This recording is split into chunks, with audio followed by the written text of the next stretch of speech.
कुछ भक्त जिज्ञासु गुरु महाराज साहब के पहुंचे।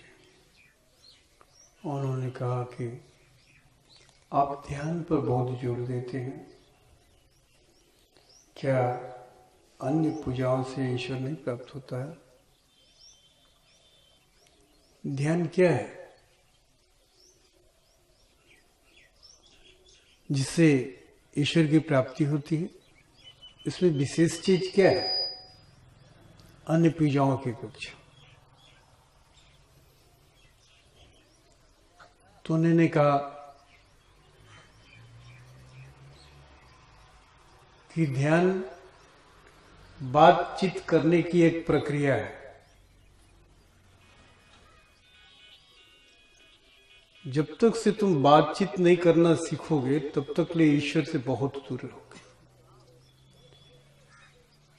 क्योंकि बातचीत करने से ईश्वर से संबंध बनते हैं, रिश्ते बनते हैं। कोई व्यक्ति ऐसा है जो जिसका कोई रिश्ता ना हो या बिना रिश्ता का सुखी हो? कोई ऐसा व्यक्ति नहीं मिलेगा। एक जानवर को भी देखोगे तो वो भी बातचीत करते हैं आपस में, और तभी उनका रिश्ता बनता है और उस रिश्ते से सुखी होते हैं। बहुत बड़ी संत पराशर ने अपनी पुस्तक में लिखा है कि meditation is the secret dialogue between God and man. कहते कि ध्यान वो प्रक्रिया है, वार्तालाप करने की, बातचीत करने की एक प्रक्रिया है, जो परमात्मा से बात करने की एक विधि है और कुछ नहीं है ध्यान। इसलिए कि हम नहीं जानते, इसलिए हमारे लिए बहुत बड़ी बात दिखती है कि ध्यान ध्यान ध्यान, बाप रे बाप ध्यान।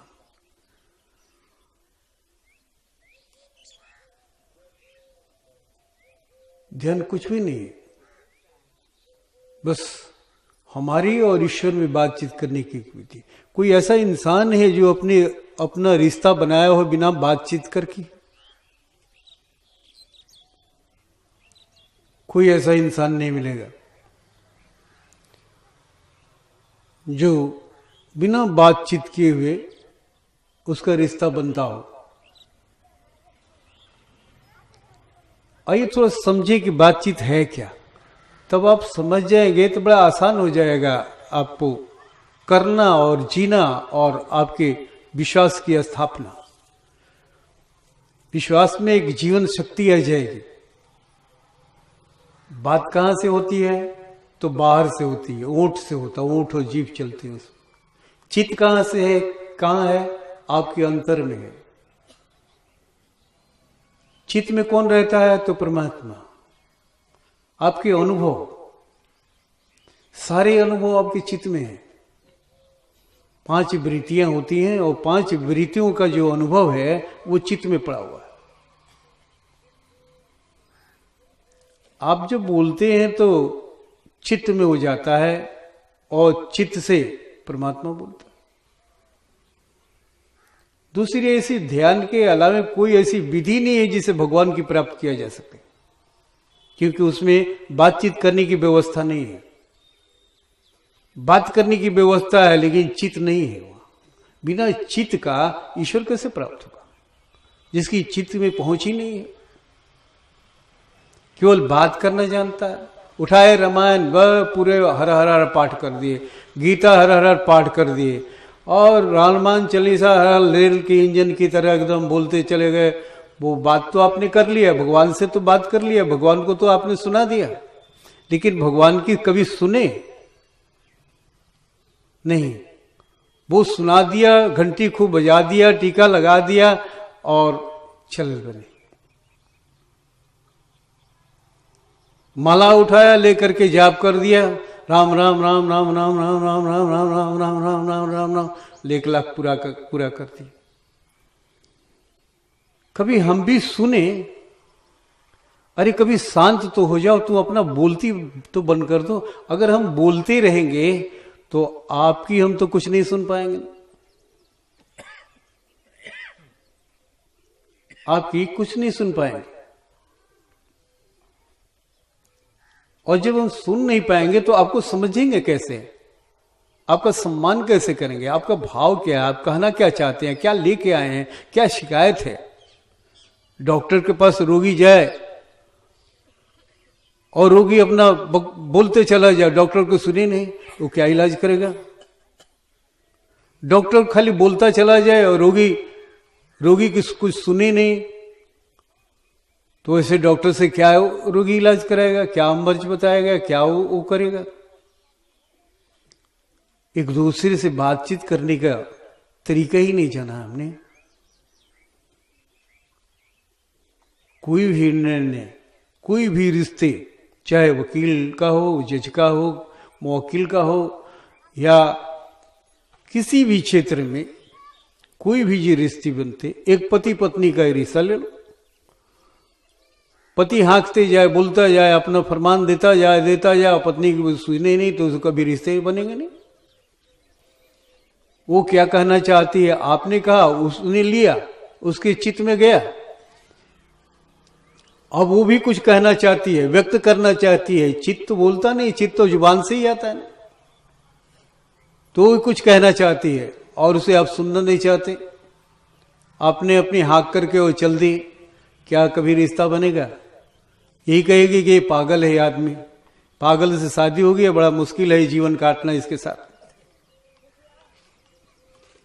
और पढ़ी लिखी होगी तो कहेगी इसी तलाक दे दो, अच्छा है, सारा जीवन घुट घुट के जीने से तो अच्छा है कि इस तलाक दे करके हम दूसरी शादी कर लें। और अपढ़ होगी, निपढ़ होगी तो किसी तरह से गुजारा करेगी। ये गुजर कर रही, परवेश कर रही, किसी तरह से जी रही है, इसलिए कि कोई सब्स्टिट्यूट नहीं है, उसके पास कोई जगह नहीं है, जीने का कोई जगह नहीं है। जैसे पागल के साथ जिया जाता है वैसे जिए, क्योंकि रिश्ते कभी बनेंगे ही नहीं। क्योंकि रिश्ते बनेगा नहीं, अपनी हाँकते जाओ, उसकी सुनो ही नहीं। उसके अंदर भी तो कुछ बात उठ रही है, कुछ कह रही है, कुछ जानना चाहती है, कुछ पूछना चाहती है, कुछ समझना चाहती है, कुछ देना चाहती है, कुछ लेना चाहती है। क्या चाहती है वो? कैसे रिश्ते बनेंगे? एक जानवर की तरह जी रहे हो, इंसान हो ना, जानवर भी आपस में बात करते हैं, बातचीत करते हैं, तभी उनके रिश्ते बड़े प्रिय होते हैं। ठीक वैसे पूजा की वो विधियां जहां एक तरफा, वन साइडेड चलता हो, एक तरफा धार चल रही हो। हम गए और मंदिर में बैठ गए और जाकर के शंकर जी को सारा वो शंकर चालीसा सुना दिए, हनुमान चालीसा सुना दिए, भगवान को सब सुनाए और घंटी बजाए, तिलक लगाए, बम बम करते हुए बस चल दिए। ये पूजा है? इस पूजा से कौन सा रिश्ता बन पाएगा सारे जीवन? एक खोखला व्यक्तित्व, एक अहंकार का व्यक्तित्व की हम भी पूजा करते हैं, बस यदि नहीं कह सकते हो कि बस हम पूजा करते हैं। एक आपका अहंकार की पगड़ी ही रहेगी और कुछ भी नहीं रहेगा आपके साथ। इसलिए उन्होंने कहा कि ध्यान कुछ ऐसी वैसी चीज नहीं है कि वो आदमी भयानकता से डरता है कि बाप इतना देर पूजा करना पड़ेगा। हाँ, ध्यान में केवल बातचीत करने की प्रक्रिया ही होती है और कुछ नहीं होता। एक से एक विचार उठते हैं, विचारों से हम बात ही करते हैं। जब बात धीरे धीरे धीरे धीरे रिश्ते बनने लग जाते हैं तो बात कम हो जाती है, प्रेम ज्यादा बढ़ने जाता है तो बातें कम हो जाती है। अब उस प्रेम का भोग करते हैं, अब उसके प्रति श्रद्धा उभरती है, श्रद्धा भाव। बातचीत करने से बहुत सारा समाधान मिल गया, हम बहुत करीब पहुंच गए, एक दूसरे के बहुत करीब पहुंच गए, प्रेम और बढ़ गया। जुबान फिर बंद हो गई, बात बंद हो गई, केवल चित्त रह गया, क्योंकि वो प्रभु चित्त से बोलता है ना, बड़ी शिष्ट और शालीन भाषा में बोलता है, उसकी एक तरंग निकलती है और तरंग के एहसास करना होगा। आप थोड़ा सा भी हरकत में रहेंगे, चंचलता में रहेंगे तो उस तरंग का अनुभव नहीं कर पाएंगे। वो फ्रिक्वेंसी है, उसके एक वाइब्रेशन, एक कंपन है। और जैसे सुर, जो हारमोनिया ढोलक का जो सुर निकलते हैं, उनके अंदर में एक कंपन ही होता है और बोली में बदलते चले जाते हैं। जैसा हम चाहते हैं वैसी बोली में हम बदल देते हैं उसको, उस सुर को। तो वो एक स्वर लहरी है। परमात्मा जो बोलता है वो एक स्वर लहरी है, जो जिसको अनुभव करते हैं वैसे ही हम खोते जाते हैं, डूबते चले जाते हैं। बस गुरु यही उसी स्वर लहरी को जगाता है। दीक्षा देने का कला है उसी स्वर लहरी को जगी, चित्त से तुम्हारा संबंध को जोड़ता है, यानी भगवान से तुम वार्तालाप करना सिखाता है कि उसके आपके अंदर में बैठ जो चित्त है, वो चित्त की शक्ति है जो परमात्मा की है, वो उसका वाइब्रेशन कैसे अनुभव करोगे, उससे बातचीत होगी तो कैसा महसूस करोगे, तो लगेगा कि हल्का होते जा रहे हैं। तुम खुद ही महसूस करोगे कि मेरा शरीर हल्का हो गया, वेटलेस हो गया। जो अकड़ थी शरीर में, जो बोझ था शरीर का, जो दर्द था शरीर में, जो कभी बैठ नहीं सकते थे 5 मिनट, आज आधा घंटा हम बैठ गए, हमको तो पता ही नहीं चला क्या हो गया आपको। तो उसी में खो गए, उस सरलहरी में। परमात्मा की शक्ति है ना, चित्त से हमारा संबंध जुड़ गया ना। अब चित्त से संबंध जुड़ गया, बात बंद हो गई, हम बोल नहीं पा रहे हैं। यानी उसका नाम जो ले रहा था, जो गुरु देता है, जिस नाम को देता है, जिस मंत्र को देता है, वो भी गायब हो गया। ऐसा संबंध जोड़ गया कि जो माध्यम था वो भी माध्यम तो इसलिए दिया था कि तुम उस चित्त तक पहुंच सको जहां परमात्मा रहता है, जिस चित्त में सच्चिदानंद, सत्य चित्त आनंद। जिस चित्त में जाने के बाद आनंद की अनुभूति होती है, आनंद से तुम युक्त हो जाते हो, उस आनंद में ले जाना चाहता है और उसके पहले उसी चित्त में ले जाएगा, तुम्हारा बात बंद हो जाएगा। शरीर से संबंध हट गया, ये पृथ्वी तत्व का शरीर से संबंध हट गया, क्योंकि इसके पृथ्वी तत्व के अंदर भी 4 तत्व है ना। 4 तत्व की साधना करनी है, 4 तत्व की अब ज्ञान करना है। 4 तत्व में ब्रह्म ईश्वर कैसे रहता है उसी जानकारी हमें करनी है। तो जीवन भर हम ये बात करते रह जाएंगे, ये पृथ्वी तत्व से ही ये शरीर से ही बात करते रहे, ओंठे और जीवन जिस पूजा में सारा जीवन ओंठे और जीव चलता रहेगा, तो आगे का वो ज्ञान कैसे मिलेगा? अगले भगवान को कैसे जानेंगे जो जल तत्व में रहता है? अगर शरीर में जल को हटा दो तो शरीर रहेगा? नहीं रहेगा, लुढ़क जाएगा। इससे अग्नि को हटा दो, शरीर में अग्नि तत्व है, अग्नि को हटा दो तो भी शरीर लुढ़क जाएगा। इससे हवा को हटा दो, वायु को हटा दो तो भी शरीर लुढ़क जाएगा।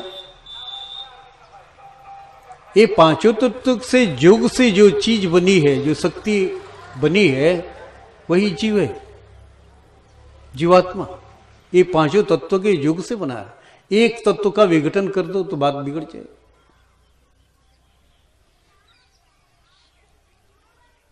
और इस शरीर में अग्नि भी है और पानी भी है, और दोनों एक साथ रह रहे हैं। बड़ा आश्चर्य की बात नहीं है? दोनों अधर्मी है, एक दूसरे के धर्म को लूटने वाले हैं। पानी अग्नि का विरोधी है, तत्व है, एक दूसरे के दुश्मन है। अग्नि जल को भस्म कर देगा, उड़ा देगा, बाप बना देगा, नुकसान पहुंचाएगा, और जल अग्नि को। और दोनों हमारे अंदर, ये दोनों तत्व हमारे प्रधान तत्व हैं। ये अगर अग्नि कम हो जाए तभी जी नहीं सकते हैं, अगर पानी कम हो जाए, 70 भाग पानी है शरीर में, और ये भी कम हो जाए तो भी नहीं जिएंगे। दोनों एक साथ रह रहे हैं। और बड़ा आश्चर्य की बात तो ये है, ये दोनों एक साथ रह करके बारी बारी से ये काम करते हैं दोनों एक साथ। और हमारे 2 नथने हैं ना, 2 बाएं दाहिने, 2 नाकों के छिद्र हैं, और सांस कभी इससे आता है, 1-1.5 घंटा इससे चलता है, 1-1.5 घंटा इससे चलता है, ये बंद हो जाता है। इससे गर्मी निकलती है, यानी ताप निकलता है, दाहिने से ताप निकलता है, सूर्य नाड़ी से कहते हैं, और इसे चंद्र नाड़ी कहते हैं। और 1.5 घंटा ये चलता है तो शरीर में गर्मी आ जाती है, और 1.5 घंटा के बाद शरीर बैलेंस बना रहे इसलिए ऑटो कट सिस्टम है, ये अपने से आप बंद हो जाएगा, ये चालू हो जाएगा। अब शरीर को फिर ठंडा करो, ठंडा गर्मी समान समताप बना के रखो कि शरीर बढ़िया से रह सके। समताप, ज्यादा शीतल हो जाएगा तो भी नुकसान, ज्यादा गर्म हो जाएगा तो भी नुकसान। आश्चर्य तब होता है जब हम बातचीत करने लगते हैं परमात्मा से, ईश्वर से बातचीत करने या संबंध जब जोड़ लेते हैं, तब ये दोनों गर्मी और ठंडा दोनों एक साथ चलने लगते हैं। अभी तक ले तो इससे चल रहे थे और इधर दाएं और बाएं चल रहे थे, अब वो दोनों दाएं बाएं दोनों बराबर चलने लगते हैं। ठंडा और गर्मी एक साथ चलने लगता है और किसी को कोई नुकसान नहीं पहुंचा रहा है, दोनों एक दूसरे के अधर्मी हैं। गाय एक ठो बैठा हो, बाघ बैठा हो, दोनों एक दूसरे के दुश्मन है, खाने वाले हैं, और वहां एक जगह बैठकर आराम से शांति से बैठे हुए। चूहा है और बिल्ली है, ये दोनों एक जगह कैसे रह सकते हैं? इन दोनों में दोस्ती कैसे हो सकती है? ठीक वैसे ही चूहा बिल्ली एक जगह रह करके दोस्ती चुपचाप शांत बैठे हुए, उन पर कोई असर नहीं है, एक दूसरे का कोई डर नहीं है, कोई भय नहीं है। ठीक वैसे ही हम सबों की जब बातचीत जब शुरू करते हैं हम भगवान से, तो हमारी स्थिति अवस्था ऐसी हो जाती है, तब अग्नि को नहीं डर रहता है कि पानी हमको नुकसान पहुंचाए, जल को भी डर नहीं रह जाता कि हमें अग्नि, क्योंकि दोनों ही ब्रह्म हैं, दोनों एक दूसरे को कैसे नुकसान पहुंचाएंगे? दोनों ही ब्रह्म हैं, दोनों ही शक्तिशाली, दोनों मिलकर पोषण करने वाले हैं, ये एक दूसरे को नुकसान पहुंचाने वाले नहीं हैं। लेकिन ये जब तक ले इनके अंदर में अज्ञानता है, तब तक ले एक दूसरे को नुकसान पहुंचाएंगे। लेकिन जैसे हम बातचीत करना शुरू करते हैं, तो जैसे हमारा जो श्वास है दाहिने से बाएं वाला, ये ब्रह्म नाड़ी में सुषुम्ना जिसे कहते हैं, बीच की नाड़ी जो होती है वो सुषुम्ना है, ब्रह्म नाड़ी, वो तब हमारा श्वास जो होता है वो ब्रह्म नाड़ी के से प्रवाहित होने लगता है, और उसमें दोनों श्वास होते हैं समान रूप से, दाहिने और बाएं, यानी ठंडा और गर्मी दोनों। एक नाक बंद रहेगा तो एक चलेगा, एक बंद वो चलेगा तो ये बंद हो जाएगा, ये बंद होगा तो ये चलेगा। लेकिन उस समय जब हम बातचीत करने लगते हैं, हम ध्यान की जो अवस्था है, जो ध्यान की अवस्था में जब बातचीत करते हैं, तो दोनों नथने चलते हैं, दोनों से हम आराम से सांस लेते हैं, बड़ी धीमा सांस है, और दोनों से बराबर सांस है, बराबर गर्मी है, और हम समताप मंडल में रहते हैं। समताप मंडल के नीचे गुरु नहीं होना चाहिए, समताप मंडल के नीचे गुरुआई नहीं होती है, ज्ञान अधूरा रहता है, एक बकवास रहती है और कुछ नहीं रहता, वहां गुरुआई होती ही नहीं, वहां मॉनिटरी हो सकती है। गुरुआई तो इससे बहुत ऊपर की है, क्योंकि समताप में रहने लगा। यहां तो क्षोभ मंडल है ना, क्षोभ मंडल, ये पृथ्वी से 18 किलोमीटर ऊपर तक ले क्षोभ मंडल है। ये क्षोभ मंडल में केवल कठिनाइयां हैं। इस क्षोभ मंडल में रहने वाले लोग इतने दुखी रहते हैं, यहाँ की हवाएं दुखी हैं, हवाएं आपस में लड़ने लगती है एक दूसरे से, ये कभी ऐसे मड़ोड़ती है, कभी उसमें ऐसी सब विक्षोभ पैदा होता है, वो कभी कभी वो पेड़ पौधों को उखाड़ देती है, मकानों को ढा देती है, इस तरह से अंधड़ के रूप में वो दिखती हैं, वो आपस में एक लड़ाई करती है, उनके अंदर में क्षोभ है, उनके अंदर में उपद्रव पैदा होता है। यहाँ पर बारिश होती है, बारिश पानी आपस में, बिजली तड़कती है, बिजली गिरती है, बादल तड़कते हैं, गरजते हैं, कितने लोग को मार डालते हैं, ये उपद्रव है। यहाँ धूप लहरियां हैं, इतनी गर्मी, इतनी तपन हवा चल रही है, इतनी ठंडी हवा चल रही है, शीतलहरियां हैं, ये सब 18 किलोमीटर के अंदर ही है। ये बारिश, ये बादल सब ये 18 किलोमीटर के नीचे ही है, ऊपर नहीं है। ऊपर समताप मंडल है।